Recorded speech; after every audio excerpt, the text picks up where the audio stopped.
Hi, my name is Heather Bennett with the Laguna Woods Democratic Club, and this is... I'm Alan Feldman from the Laguna Woods Democratic Club, and we want to thank you for taking your time to be with us today. You know, depending on when you're watching this program, the election is going to be held in a month or even less. By this time, we all know pretty much everything we want to know about the presidential candidates. In fact, we probably know more than we want to know about them.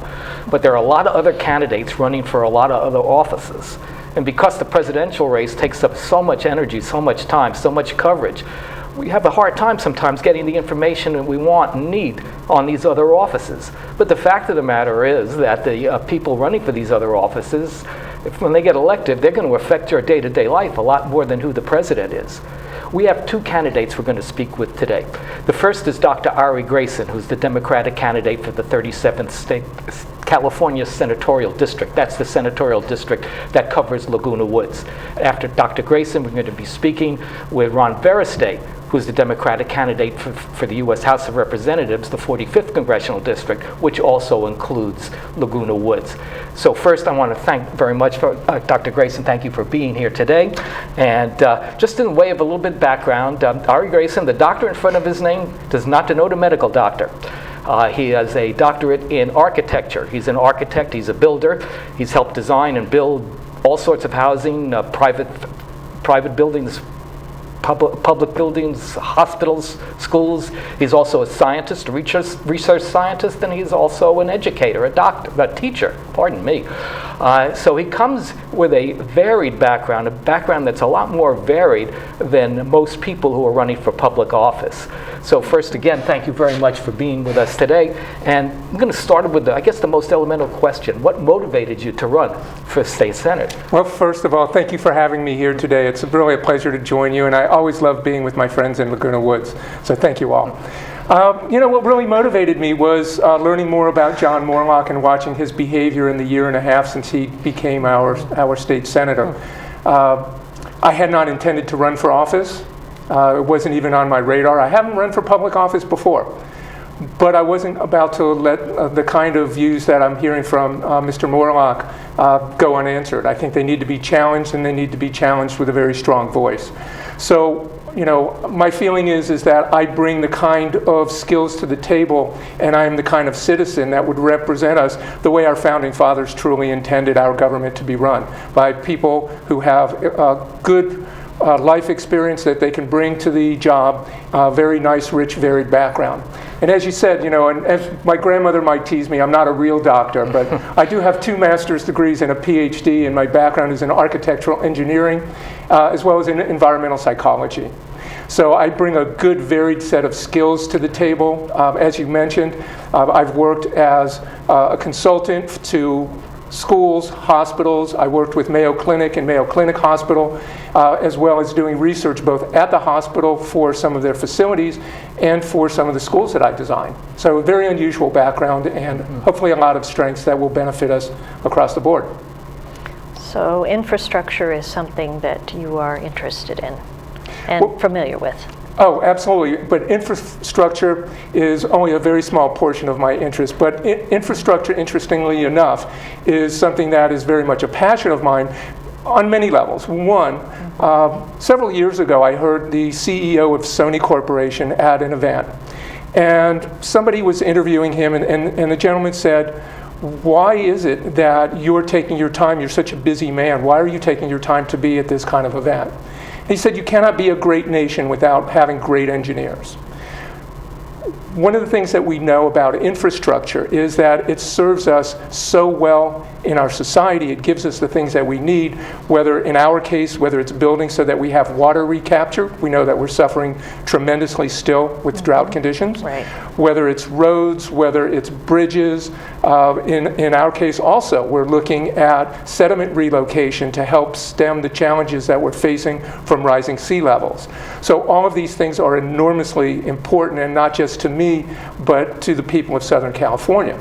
But one of the great things about investing in infrastructure is we know historically, and a recent research study was done as well, that showed that when the economy turned down like it did several years ago, we get a multiplier effect of 4.0 for every dollar that we invest in infrastructure. In other words, for every $1 we spend, we see $4 rippling through our economy. But that's when the economy is downturned. So what happens when the economy is doing well? And we're starting to see much more strength going into our economy now. Well, what the research has also shown is that even when the economy is doing well, we see a multiplier effect of over 2. So again, for every $1 we spend, we get $2 back. So we're creating good jobs. We're creating the things that we need in order to move people around our communities. And as I say, making sure that we have the water that we are going to require for both businesses, well, not both, but businesses, agriculture, and individual consumption. One of the things I've heard you speak several times, and one of the things that's always impressed me and interests me about you is your connecting of issues involved. You know, it's not like infrastructure exists in a vacuum as opposed to the general economy. So I'm going to ask you a question. Just the economy. What are the type of things? How do they mix together? And what are the type of things in the economy that you think we should be doing to help drive the state and the country forward? Well, first of all, I do appreciate that observation that I like to tie things together. I take the approach, and this is from a famous writer who said, for every complex problem, there's a solution. Simple, neat, and wrong. We need to be more comprehensive in how we look at our problems, because we're always looking at the law of unintended consequences, that perhaps we do something and it causes problems elsewhere.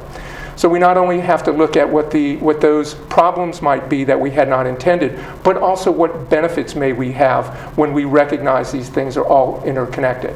So for example, when I talk about infrastructure, we're looking at creating good jobs. Well, those jobs are going to require engineers, construction workers. We're going to have this whole ripple through our economy.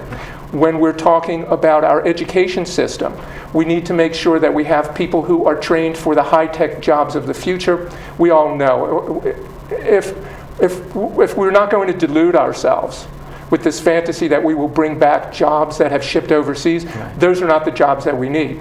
What we need are to create the high-tech jobs in innovation like we've seen over the last generation come out of Silicon Valley. And that's what my goal is, to try and bring here not only to the 37th Senate District, but all across Southern California.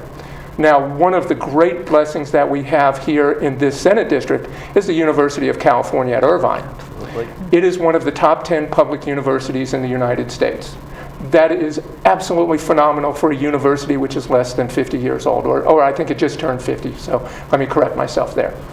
So we have this tremendous resource. We want to make sure that it is properly funded. We also know that a tremendous amount of invaluable research comes out of these institutions. So when people disparage, folks in the Ivy Towers, I try to tell my friends here in Laguna Woods that, well, over at UCI Stem Cell Research Center, they're doing research on cures for Parkinson's disease, Alzheimer's, other forms of dementia. When you look at what they're doing, it's work that's illegal in 5 of our United States. 5 of them, their work is illegal. But UCI is taking the leadership role because they recognize the importance and the value that it brings to our communities. We know that the biomedical engineers are going to be generating the next generation of knee replacement or hip replacement. We want to make sure that our people in the colleges and universities are well prepared for the next generation of technologies and for the needs facing our community. So all of these things are interconnected. When we have a well-educated population, we're able to compete against the other nations of the world. So again, when we come back to education, what we're looking at is we have to have a workforce that is trained to deal with China, Germany, Japan, the United Kingdom. The next on that list of world's great economies? California. We're number 5. So we need to make sure, if we are going to compete with these nations, that we have the skills among our population to provide that and attack it aggressively.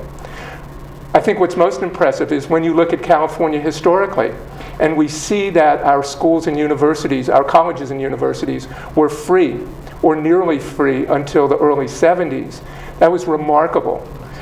But we were able to compete, and we are still competing against these other nations with a fraction of the population that they have, which tells me another thing. Californians are amazing individuals. We're creative, we're smart, and if we make sure that all of the people that live among us have the best education possible, we can do incredible things. And that's my goal, is to make sure that we have the strength to do the things that we need to do to serve our population well. When I look at the positions of someone like a John Morlock, who's constantly attacking our budget, he's constantly attacking Caltrans, and trust me, I am not saying that Caltrans or any organization is the be-all or end-all, but you have to look at the reality. It is not what you are saving us by going after these kinds of programs. It is what you are costing us, and he is costing us dearly. We need to be smarter, not just like he's trying to do, it seems, is being clever. We need to be smart. Yes. Well, I want to ask you something about, I know this is not a state issue, but it's something that people are very interested in Laguna Woods, is Social Security. It's always hearing about Social Security is trouble. So if you could just briefly, as I said, I know it's not a state issue, just give us what you think about it, what we need to do to keep that system going, and if you think it's worth keeping it going. Oh, I absolutely think it's worth going. We know that generations of senior citizens across our nation have depended on their Social Security. It's not going to help them do everything that they need in their lives, but it's a safety net. Right. We don't want our seniors to be in a position where they have to make the decision, as so many have, between their food and getting their medicine, or perhaps halving their dose of medication in order to make it last longer because it costs them hundreds of dollars each month to replace that. No human being should be put in that position. But going back to that, so something that does affect them a little bit more directly, many of them receive pensions. And what we've seen is Mr. Morlock going after the pensions of public service employees, teachers, firefighters, police officers, at the same time that Mr. Morlock is taking an $84,000 a year pension from his time at the county. Other Board of Supervisors have declined to take their pension. He hasn't. Wow. And he's drawing his Senate salary at the same time. Very good. Oh, well, sadly, we are just about out of time. I want to, first of all, thank you again for coming here and speaking with us today. And where can people get in touch with you if people want to contribute to the campaign, people want to lend their support? Thank you. How can they get in touch with you? I appreciate that enormously. The best way to get in touch with me is simply going to www.arigrayson.com. And it's just my name. It's spelled ARIGRAYSON. Okay, great. very Thank good. you. Well, thank you again, too, very much. And we will be back in just a moment. We're going to be speaking with another candidate, Ron Veristay, Democratic candidate for the 45th Congressional District. And you've been listening to Dr. Ari Grayson, who is the Democratic candidate for the 37th Senatorial District of California State Senate. Thank you. And thank you for having me. Thank you. Thank you. Great.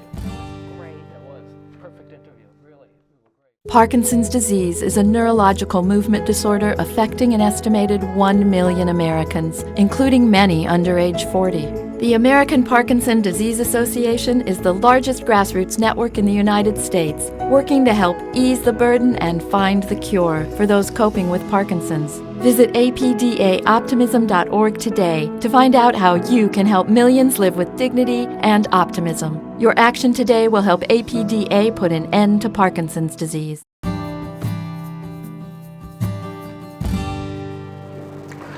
Well, welcome back. We're going to speak with another of our good Democratic candidates. We're going to speak with Ron Veristay.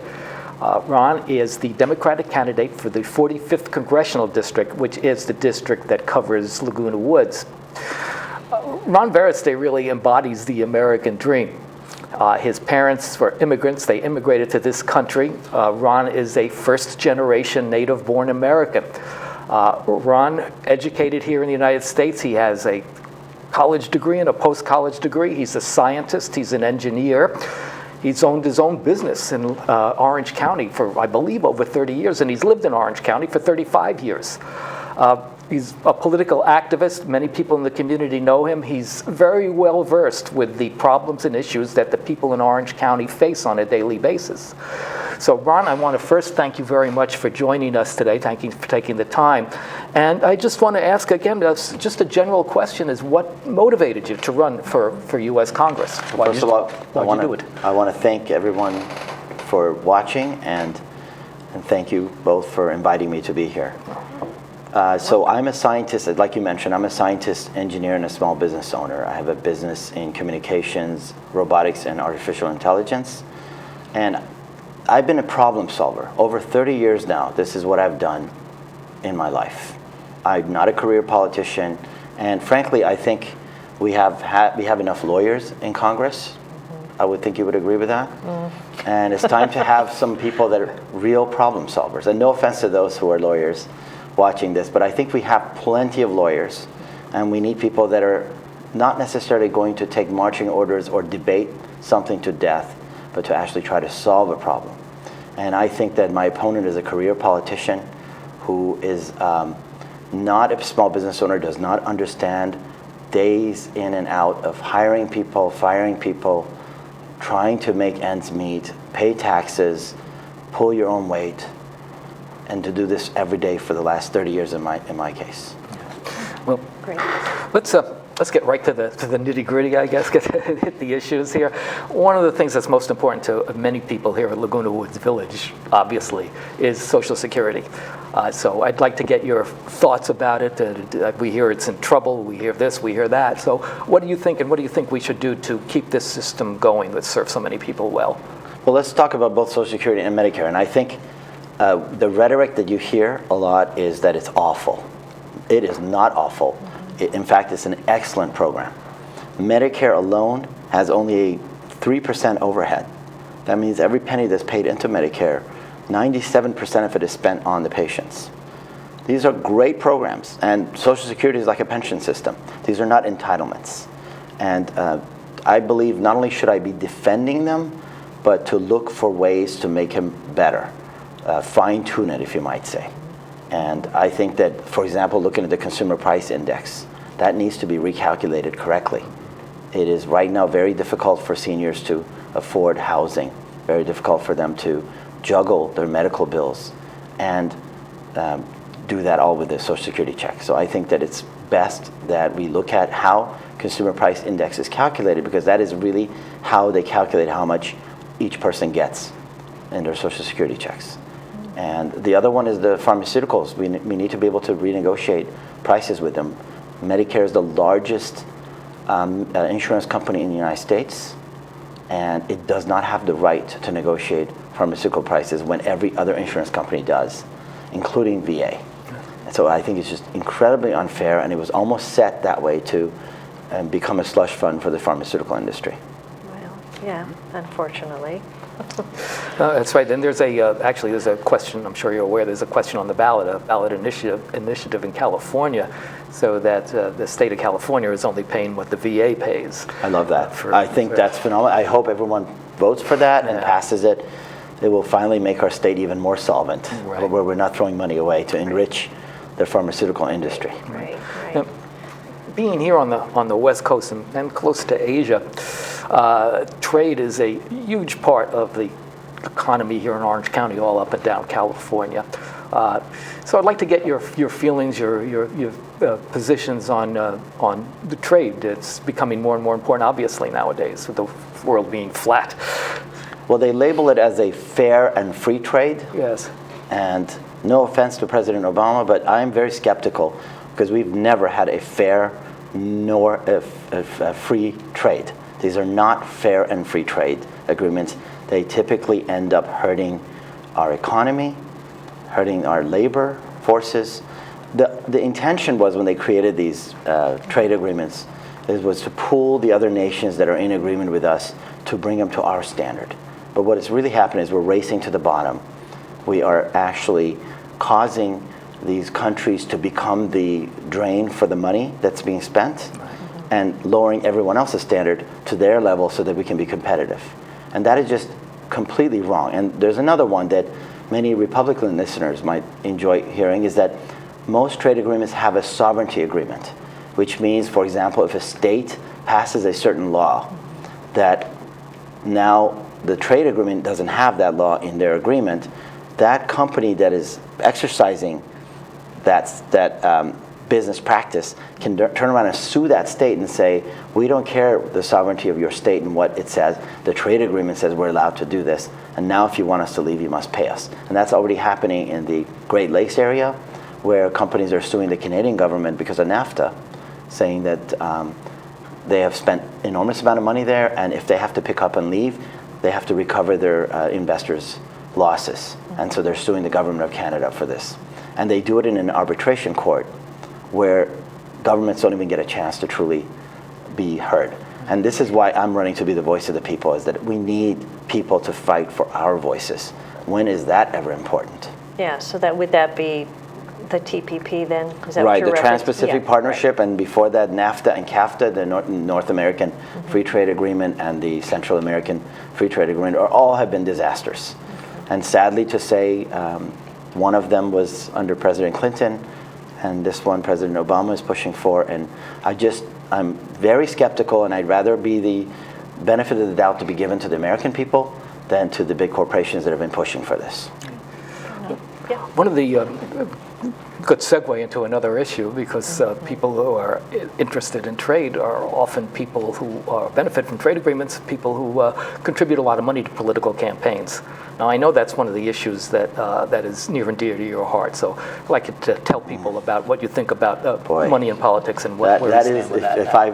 If I could get $1 for every time I've been screaming against money in politics, that is a very near and dear passion in my heart. You've heard tons of statistics this year from various candidates for president, but here's another one that maybe some of you haven't heard. 132 Americans control 60% of all the super PAC money in the United States. So 60% of all the big dark money that's being spent on elections each year is by only 132 people. Is that fair? Is that the kind of America our forefathers envisioned? I don't think so. And I think that we need more representatives like myself who are the voice of the people that will fight for this, to reverse this. And it will not be an easy battle, because if most of them are in the pocketbooks of the giant corporations on Wall Street and the billionaires, how are the voices of the people going to be heard if it's just me? We need more and more people like myself elected. We need to look past the labels and realize that this is not a fight, Democrat or Republican. This is a fight of we the people against the conglomerates. And the other one is the Citizens United, if you guys heard about that. That only made it worse. It was a decision made by the Supreme Court with only one vote that was a swing vote. And it basically allows money to be spent without accountability. And that's not the way it was written. And even the Supreme Court justices that voted for the right of Citizens United said Congress needs to look at this and amend laws. And they are not doing it. They're even not listening to the Supreme Court. And then the last one is there's a new thing going on right now. It's called the Disclose Act. And I believe it's on our ballot this November. It is. And what it basically does, it has another workaround with this money in politics. And what it says is, fine, you want to spend an unlimited amount of money and you don't want to tell us who you are? If you place any kind of an ad, television, print, audio, you must disclose to the American people what is behind it, who is the money behind it. Not some silly name like America for a Better America, which doesn't tell you what it is, but paid for by Goldman Sachs, paid for by, and it should list the top 3 biggest donors that give the most money for this organization, and it must disclose their entire information. And I think that's a fantastic way of approaching this. You want to make it legal, then we have a right to know who you are. All right, we're running out of time, so Sure. I just want to ask you one more question, Sure. which deals with money too, and that's our tax structure. Everybody wants to cut taxes, but some people say taxes only cut for the upper class, but people in the middle class. How do you feel about that? What do you think we should be going in regard to tax policy? You must have looked at my website, because that's a subject that's also very near and dear to my heart. I feel the 2008 disaster that happened, who got hurt the most? It was the middle class, right? Yeah. The middle class was hurt the most. And what did we do?